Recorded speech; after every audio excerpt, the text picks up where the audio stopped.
Bonjour et bienvenue. Aujourd'hui, on va parler d'un sujet un peu délicat, un sujet dont on n'ose pas toujours discuter, mais qui est pourtant au cœur de nos organisations. Le frein caché qui plombe la performance collective. Oui, on va parler de la jalousie professionnelle pour la regarder en face, la comprendre et, surtout, trouver comment la surmonter. Prenez un instant pour relire cette phrase. Elle est percutante, parce qu'elle met le doigt sur une des formes de sabotage les plus silencieuses, mais aussi les plus destructrices qu'on puisse rencontrer. C'est cette petite musique qu'on entend dans les couloirs, ces non-dits qui ont des conséquences, elles, bien réelles. Allez, on plonge dans le vif du sujet.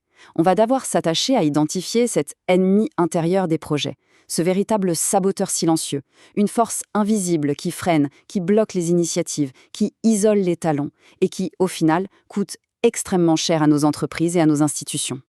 Alors, la première chose à bien comprendre, c'est que la jalousie professionnelle, ce n'est pas juste de l'envie. C'est beaucoup plus profond que ça. Sa véritable racine, c'est bien souvent un sentiment d'insécurité professionnelle.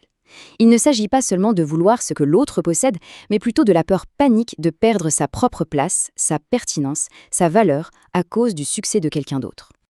Ok, mais concrètement, comment ça se manifeste au quotidien ? C'est ce qu'on va voir maintenant avec les différents visages de la jalousie. Parce qu'évidemment, elle n'arrive jamais en disant « Bonjour, c'est moi ». Non, elle est bien plus subtile. Elle agit à travers des petits comportements, presque invisibles, mais dont l'accumulation est juste dévastatrice. Et voilà à quoi ça ressemble, ce sabotage invisible. Ce ne sont pas des conflits ouverts, c'est une série de petites piques, décrédibiliser une bonne idée en public, oublier de transmettre une information cruciale, ne pas soutenir un collègue en réunion, ou encore amplifier une toute petite erreur pour la faire paraître énorme. Pris séparément, chaque acte peut sembler anodin, mais mis bout à bout, c'est un véritable poison qui détruit la confiance et affaiblit toute l'équipe. Mais alors pourquoi ce phénomène est-il si présent chez nous ? Eh bien, ce tableau nous donne des pistes très claires sur les racines du problème. D'un côté, on a des réalités structurelles qu'on connaît bien, des hiérarchies très rigides, des promotions qui se font rares, un système de reconnaissance qui est souvent flou. Et de l'autre, regardez la conséquence, le succès d'un collègue n'est plus vu comme une victoire pour l'équipe, mais comme une menace directe pour son propre statut, une remise en question de l'ancienneté. En fait, c'est l'organisation elle-même qui, sans le vouloir, crée un terrain parfait pour cette compétition malsaine. Pour que tout ça soit bien concret, rien de tel qu'un exemple. On va prendre une petite étude de cas, fictive bien sûr, mais tellement réaliste. L'histoire d'un potentiel gâché, sur un chantier à Ouagadougou. Alors, imaginez la scène. On est sur un grand projet, la construction d'un hôpital régional. Dans l'équipe, il y a le chef de projet, expérimenté. Il y a aussi un conducteur de travaux senior, très respecté, beaucoup d'influence. Et puis, il y a Aïssata, une jeune ingénieure fraîchement sortie de l'école, absolument brillante. Et là, Aïssata, avec son regard neuf, propose une optimisation technique qui change la donne. Le résultat ? Regardez ce chiffre, moins 7% sur les coûts du projet. C'est une économie énorme. En plus, sa solution permet d'aller plus vite, tout en respectant les normes. Bref, une réussite totale. Et c'est précisément là que tout bascule. Le vrai problème, il n'est pas technique, il est humain. C'est un problème de pouvoir. Avant, le conducteur de travaux senior était la référence. Son influence était énorme. Après l'idée de génie d'Aïssata, l'équipe commence à se tourner vers elle directement. Son succès est perçu non pas comme une victoire, mais comme une menace directe à l'autorité et au statut du senior. Et les conséquences, elles sont immédiates. Le climat sur le chantier devient tendu, la confiance se brise.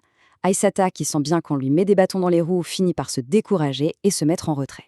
Et le pire dans tout ça, l'équipe abandonne sa bonne idée et revient aux anciennes méthodes, moins efficaces. Résultat, une perte financière indirecte. Le plus important à noter, c'est que le projet n'a pas échoué. Non, il a juste été médiocre. Son potentiel, lui, a été complètement saboté. Alors sortons de notre étude de cas pour regarder la situation dans son ensemble. Quelles sont les véritables conséquences, le coût à long terme, quand on ne fait rien face à ce genre de situation ? C'est une sorte de spirale infernale. Ça commence doucement. Les personnes talentueuses, comme Aïssata, commencent à s'auto-censurer. Elles arrêtent de proposer des idées pour ne pas déranger. Du coup, deuxième étape, l'innovation ralentit, puis s'arrête. Troisième étape, la performance de toute l'équipe devient juste moyenne. Et enfin, l'étape ultime, l'excellence est remplacée par la sécurité. Le but, ce n'est plus de faire mieux, mais de ne pas faire de vagues. C'est l'installation de la culture de la médiocrité confortable. Bon, le constat est un peu dur, je vous l'accorde, mais la bonne nouvelle, c'est qu'on n'est pas condamné à subir ça. On peut briser ce cycle.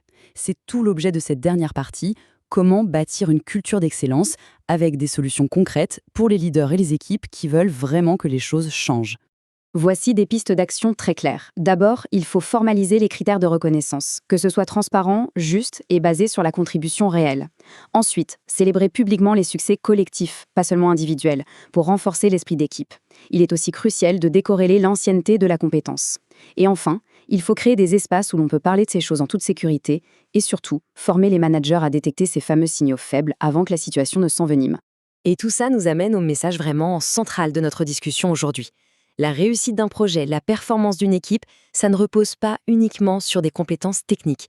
Ça exige quelque chose de bien plus rare et précieux, une véritable maturité émotionnelle collective. C'est la capacité pour un groupe à se réjouir sincèrement du succès des autres et à s'en servir comme d'un tremplin pour tous plutôt que de le voir comme une menace. On va finir avec cette dernière pensée. La jalousie ne détruit pas seulement les relations, elle détruit les opportunités invisibles. Le coût réel de tout ça, ce ne sont pas les conflits visibles, ce sont toutes les innovations qu'on n'a jamais eues, toutes les synergies qu'on n'a jamais créées, tout ce qu'on aurait pu accomplir ensemble si seulement on avait choisi la collaboration plutôt que la compétition.